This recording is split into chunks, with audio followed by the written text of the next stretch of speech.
저는 무주에서 태어났고 무주에서 어린 시절을 보냈습니다. 무주 장로교회 바로 밑에 있는 집이 제가 살던 집입니다. 저는 초등학교 때 성탄절 때 여름 성경학교 때 그때 가끔 교회를 가는 그런 학생이었습니다. 그러다가 고등학교를 서울로 올라가게 되면서 사회에 빠지게 되고 하나님을 잊고 살았습니다.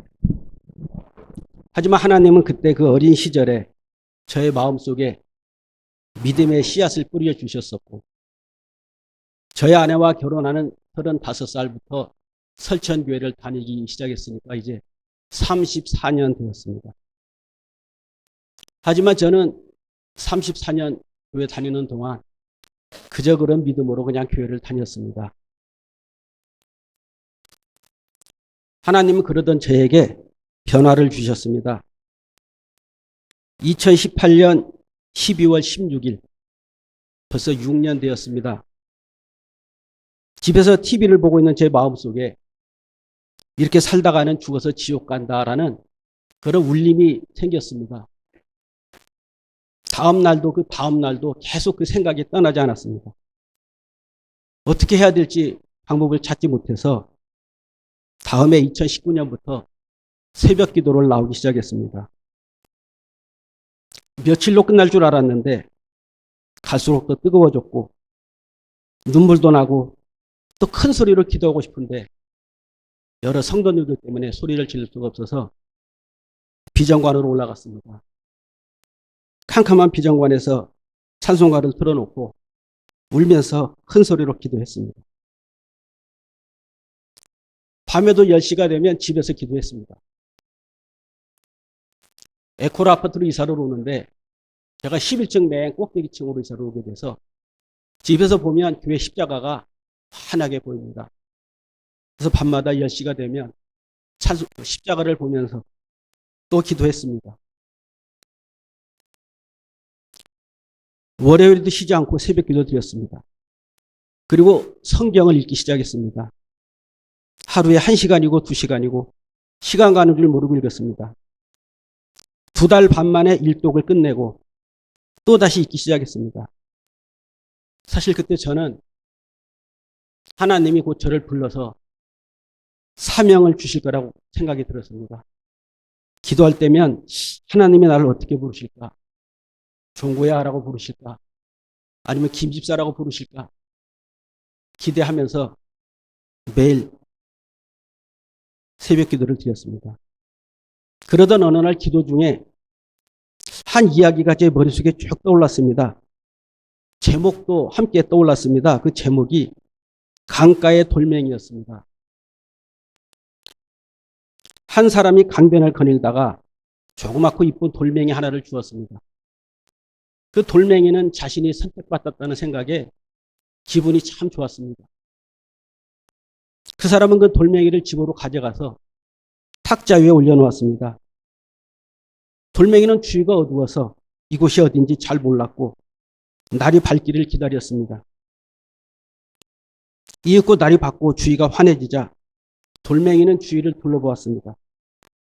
순간 돌멩이는 깜짝 놀랐습니다. 돌멩이 주변에는 온갖 아름답고 기묘한 수석으로 가득 차 있었습니다. 돌멩이는 순간 초라한 자신의 모습을 보고 부끄러웠습니다. 그때 그 사람이 돌멩이를 들어서 화분에 있는 작은 화초 밑에다가 화초의 넘어짐을 막기 위하여 화초를 받쳐주었습니다. 전 그것이 나의 역할이구나 생각했습니다. 기도하는 동안 이야기는 막힘없이 쓰여졌고 이야기가 끝나는 순간 저는 교만해지는 마음을 다잡고 기도에 힘쓰고 성경 읽기를 계속했습니다. 잠언 16장 18절의 말씀이 생각났습니다. 교만은 패망의 선봉이요 거만한 마음은 넘어짐의 앞잡이입니다. 제가 새벽 기도를 시작하고 성경 읽기를 시작하면서 제가 운영하는 학원은 날로 학생 수가 늘어났습니다. 무주에 있는 학원에도 학생이 늘어났고 저는 토요일에도 쉬는 날이 없을 정도로 학생이 늘어났습니다. 저녁을 먹을 시간도 없었습니다. 아내는 매일매일 도시락을 쌌고 저는 무주로 이동하는 차 속에서 도시락으로 저녁을 해결하면서 밤 11시까지 학생들과 수업을 했습니다. 마음속에 하나님께 더 많은 감사를 해야겠다는 생각이 들었습니다. 학원에 학생이 한 명 나가면 바로 한 명을 채워주셨습니다. 2명이 나가면 2명을 채워주셨습니다. 2022년 7월에는 고등학교 3학년이 14명이 한꺼번에 졸업을 했습니다. 마음속에 궁금증이 생겼습니다. 하나님이 14명을 어떻게 채워주실까? 근데 결국 14명 다 채워주셨습니다. 저의 마음속에는 점점 욕심이 커져갔습니다. 더 많은 학생을 바랬고 또 더 큰 그림을 그렸습니다. 그러던 어느 날 하나님이 또 이야기를 들려주셨습니다. 4개의 기둥 위에 고무로 된 사각형의 판이 있었고 그 위에 재물이 조금 놓여졌습니다. 재물이 놓여지자 고무판이 늘어나면서 다시 빈 곳이 생겼습니다. 저는 늘어난 부분만큼 하나님이 채워주시면 좋겠다는 생각이 들었고 하나님은 곧 채워주셨습니다. 근데 채워주신 만큼 고무판은 또 늘어났고 빈 곳이 또 생겼습니다. 저는 그만큼 더 채우고 싶었고 그때마다 하나님은 채워주셨습니다. 그래도 역시 고무판에는 빈 곳이 항상 있었습니다. 어느덧 고무판은 반이 늘어나서 찢어질 것 같았습니다. 순간 저는 깨달았습니다. 우리의 욕심은 끝이 없고 결국은 찢어지는 것이구나. 성경 말씀이 생각났습니다. 야고보서 1장 15절에 욕심이 잉태한 즉 죄를 낳고 죄가 장성한 즉 사망을 낳느니라.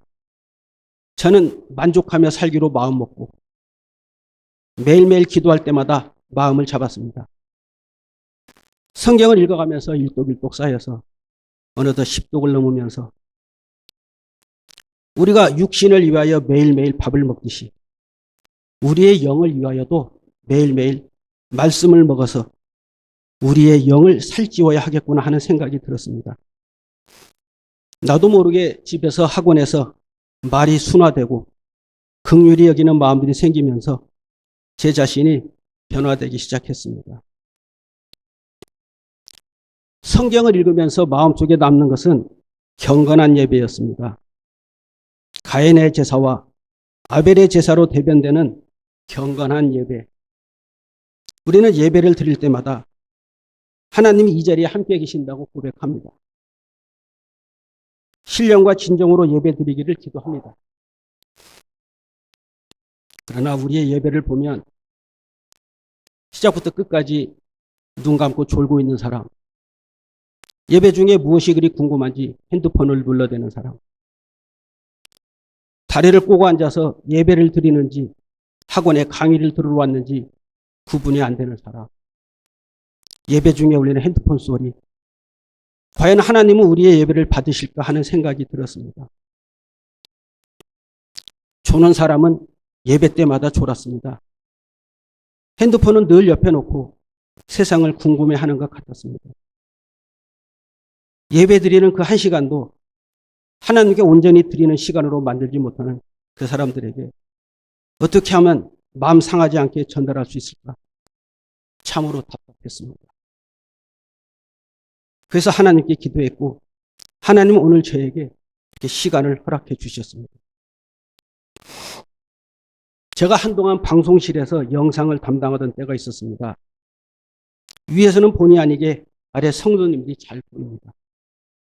한 번은 모 집사님이 헌금을 하는데 성경책에서 깨끗한 돈을 꺼내어 헌금함에 넣는 것을 보았습니다. 그리고 이어서 지금 돌아가신 장로님이 주머니에서 지폐를 꺼내어 헌금함에 넣는 것을 보았습니다. 그 순간 제 머릿속에 하나님께 드리는 예물에 대하여 성경에 있는 구절이 생각났습니다.